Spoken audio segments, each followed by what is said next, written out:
हमारे साथ खास मेहमानों का एक पैनल जुड़ चुका है भारत पाकिस्तान कॉन्क्लेव के साथ। हम इसकी शुरुआत करेंगे। मेजर जनरल रिटायर्ड संजय सोई साहब हमारे साथ जुड़ रहे हैं इस खास पेशकश में। रक्षा विशेषज्ञ के तौर पर सुशील कुमार सिंघल साहब हमारे साथ जुड़ रहे हैं। पूर्व राजदूत के तौर पर प्रोफेसर अमिताभ सिंह जी हमारे साथ जुड़ रहे हैं।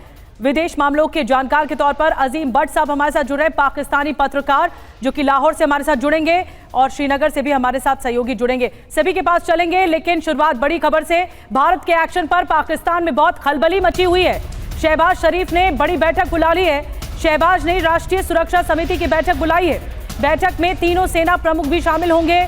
रक्षा मंत्री ख्वाजा आसिफ ने इस बात की जानकारी दी है।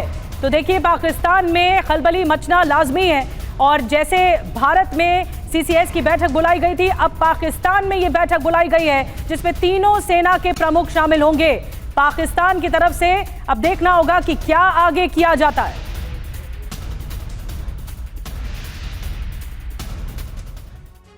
तो पहलगाम में जो हमला हुआ उसके बाद भारत के एक्शन की वजह से पाकिस्तान में भी खलबली है, बेचैनी है। भारत के एक्शन पर पाकिस्तान में हलचल तेज हो गई है। शहबाज शरीफ सरकार ने बैठक बुलाई है। राजधानी इस्लामाबाद में आज बड़ी बैठक और सेना सरकार के टॉप अधिकारियों, टॉप लोगों की मीटिंग है। पाकिस्तान के तीनों सेना प्रमुख बुलाए गए हैं इस बैठक में। सरकार के प्रमुख कैबिनेट मंत्री भी इसमें शामिल होंगे।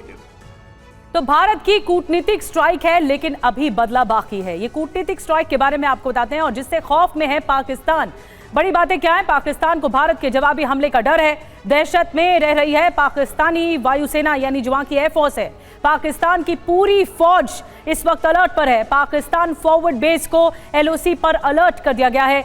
सीमा पर पाकिस्तान ने सुरक्षा बढ़ा दी गई है। संजय सोई साहब, जो जैसे कि हमारे सहयोगी बता रहे थे आनंद प्रकाश पांडे की, जो अनवांटेड है पाकिस्तान के लोग, वो नहीं चाहिए भारत में और एक बड़ी स्ट्राइक भारत की ओर से पहला कदम बढ़ाया जा चुका है। लेकिन देखिए, खलबली असर ये है कि खलबली पाकिस्तान तक पहुंच चुकी है।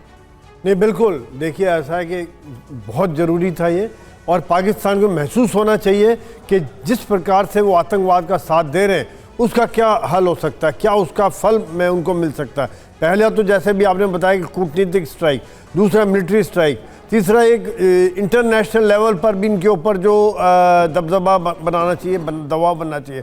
मैं एज ए मिलिट्री मैन मैं ये महसूस करता हूँ कि कूटनीतिक स्ट्राइक वाकई में एक बहुत बड़ा कदम है। ख़ास तौर जो इंडस रिवर ट्रीटी को अगर इन्होंने नल एंड वॉइड किया है तो उसका असर पड़ेगा इनके इरिगेशन पर, उनका असर पड़ेगा इनकी पावर जनरेशन पर। अभी जो गर्मी आ रही है ऐसे समय में जो पानी की पाकिस्तान को बहुत ज़रूरी है और उसका 80% फ़ायदा पाकिस्तान उठाता था, उसका असर पड़ेगा।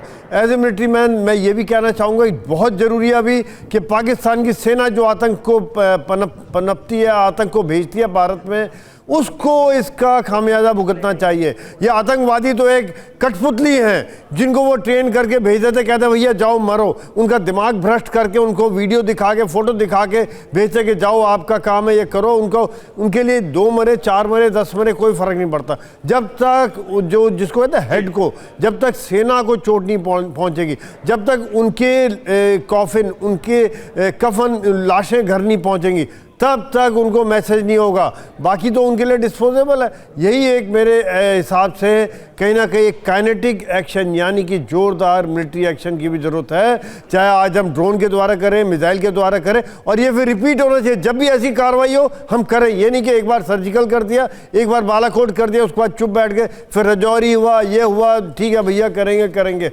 लेकिन अगर होता है तो जब भी कार्रवाई हो उसका उनको फल मिलना चाहिए। भारत